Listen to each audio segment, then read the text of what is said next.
बिस्मिल्लाहिर्रहमानिर्रहीम। Here is Arshad हयात। आज हम कुछ एमसीक्यूज़ करेंगे अबाउट बॉन्ड ऑर्डर के जिसको जो बॉन्ड ऑर्डर है ये एमओटी का एक एप्लीकेशन है जिसकी वजह से मतलब बहुत ज़्यादा टाइम कंज्यूम होता है। अगर आप ये बॉन्ड ऑर्डर जो है with the help of diagram निकालना चाहते हो, उसका फार्मूला है 1/2 number of electron in bonding molecular orbital minus number of electron in anti bonding molecular orbital. इस फार्मूले के थ्रू हम किसी भी मॉलिक्यूल का बॉन्ड ऑर्डर कैलकुलेट कर सकते हैं, लेकिन यहाँ पे आपने डायग्राम जो है एमओटी डायग्राम मस्ट ड्रा करना है। अब यहाँ पे हम कुछ ट्रिक्स पढ़ते हैं कि डायग्राम के अलावा हम किसी भी कम्प्लेक्स मॉलिक्यूल का और किसी भी सिंपल मॉलिक्यूल का बॉन्ड ऑर्डर किस तरह फाइंड करते हैं। तो यहाँ पे दो ट्रिक्स है, एक सिंपल मॉलिक्यूल के लिए है, एक कम्प्लेक्स मॉलिक्यूल के लिए है। अब यहाँ पे अगर आपके पास ट्रिक नंबर 1, अगर टोटल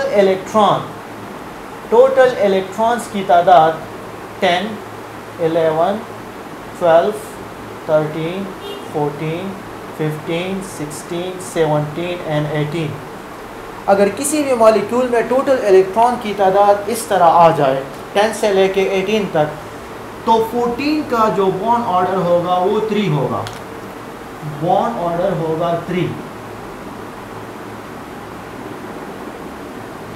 इसी तरह जब एक एक इलेक्ट्रॉन इंक्रीज होता है तो बॉन्ड ऑर्डर में 0.5 का डिफरेंस आएगा।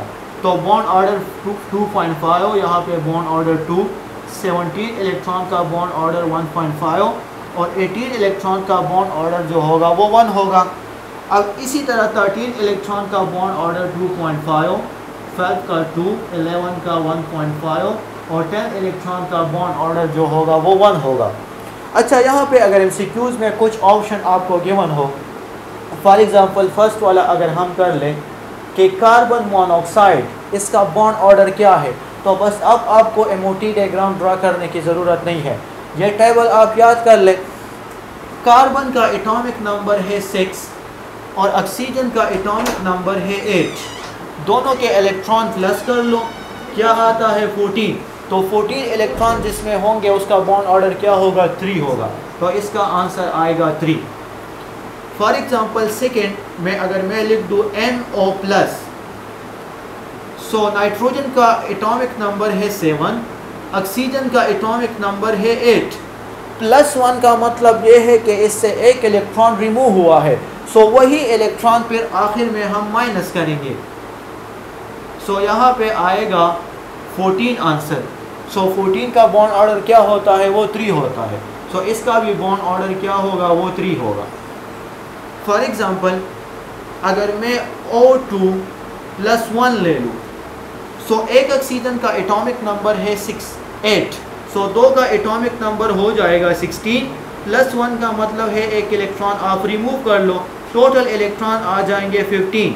सो 15 का बॉन्ड ऑर्डर होता है 2.5। तो इसका आंसर आएगा 2.5। फॉर एग्जांपल नेक्स्ट एमसीक्यूज़ में अगर मैं दे दूं कि साइनाइड, सो कार्बन का एटॉमिक नंबर है 6, नाइट्रोजन का एटॉमिक नंबर है 7। माइनस का मतलब है कि एक इलेक्ट्रॉन इसने गेन किया है, सो वही इलेक्ट्रॉन हम प्लस करेंगे। सो टोटल इलेक्ट्रॉन होंगे 14। सो बॉन्ड ऑर्डर आएगा 3। अगर मैं नेक्स्ट एग्जांपल ले लूँ O2-2, सो दोनों ऑक्सीजन का एटॉमिक नंबर क्या है, 16 है।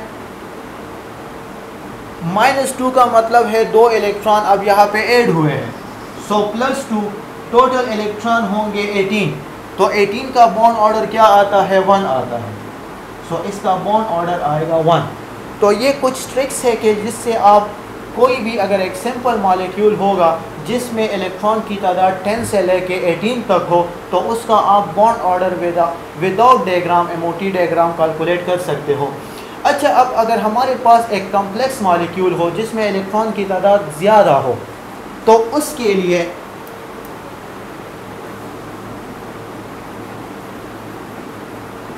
जिसमें इलेक्ट्रॉन की तादाद ज़्यादा हो, तो उसके लिए सेकेंड ट्रिक्स है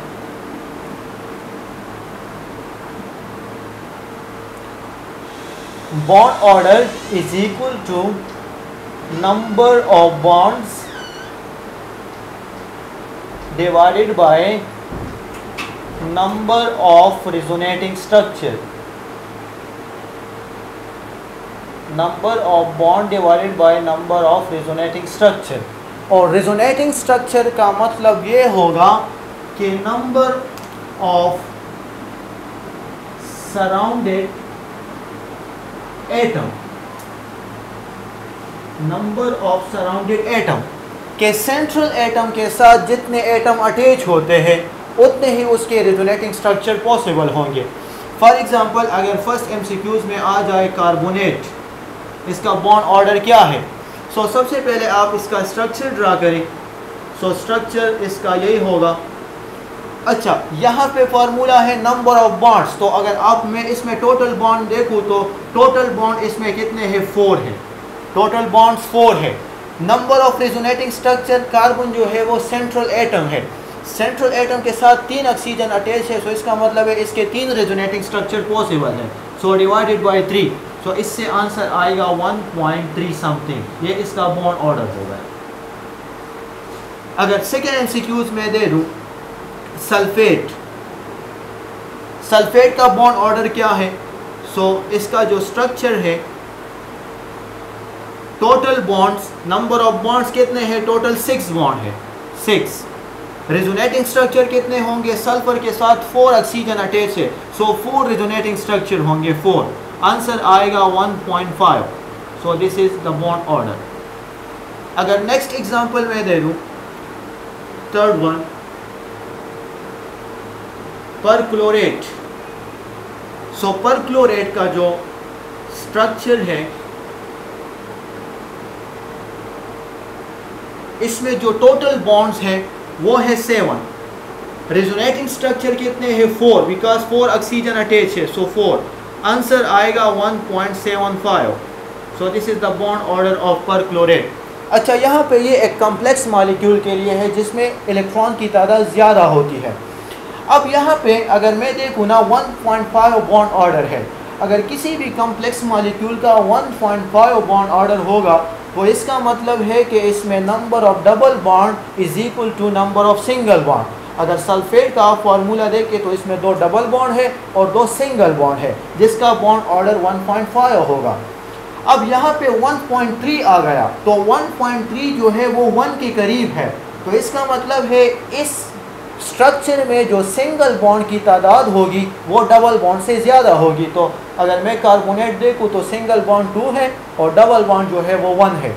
अच्छा, यहाँ पे जो आंसर आया है वो 1.75, तो इसका मतलब ये है कि ये 2 के करीब है। तो 2 के करीब का मतलब ये होगा कि इस स्ट्रक्चर में जो डबल बॉन्ड की तादाद होगी वो सिंगल बॉन्ड से ज़्यादा होगी। तो यहाँ पे बॉन्ड ऑर्डर के लिए 2 ट्रिक्स हैं। कोई भी कॉम्प्लेक्स मॉलिक्यूल आ जाए तो डायग्राम ड्रा करने की ज़रूरत नहीं है, बस वो इलेक्ट्रॉन अगर आते हैं तो इस इलेक्ट्रॉन के ट्रिक्स पे आप कर लें, या ज़्यादा इलेक्ट्रॉन होंगे तो number of bond divided by number of resonating structure के थ्रू भी आप कर सकते हो। Thank you for watching.